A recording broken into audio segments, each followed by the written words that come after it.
हे पलड़े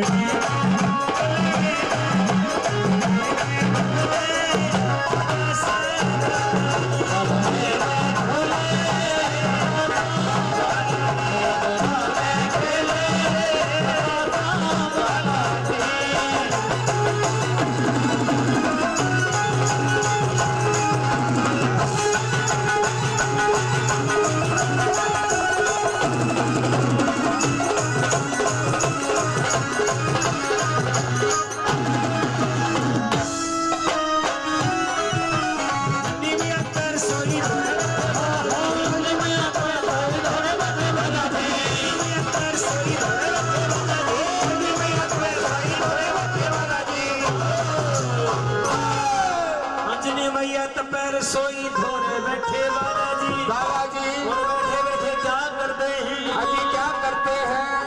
हे वो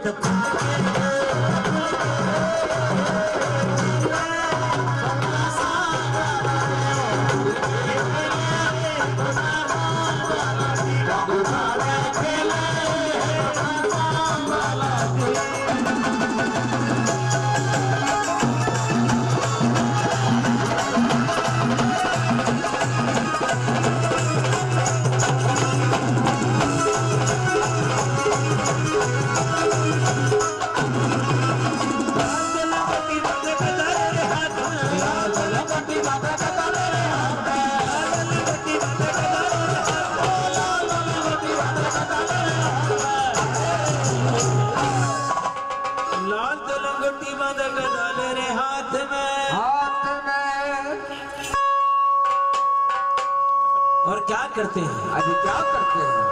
ये वो तकसे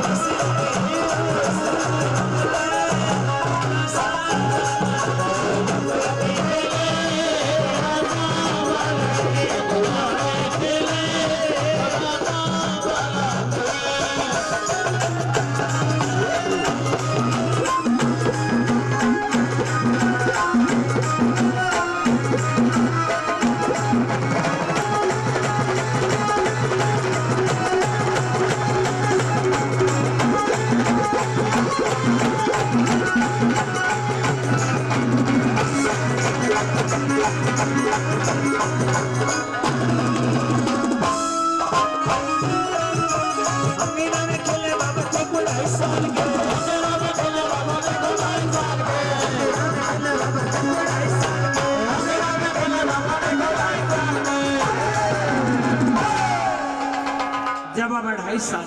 थे अंजनी मैया के अंगना में खेल रहे थे अरे खेलते खेलते हनुमान जी की नजर आकाश में सूर्य भगवान पे जाती है सोचा कौन सा खिलौना इतनी तेज चमक रहा है सच में 2.5 साल की उम्र थी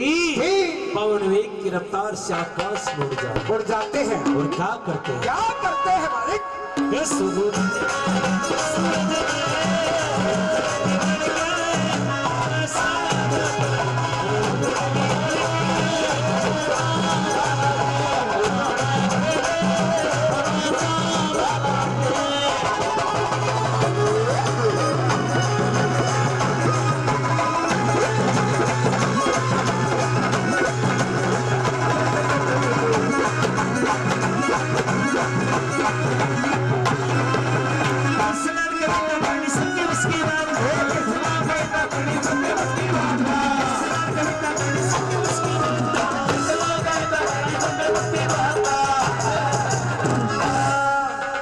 the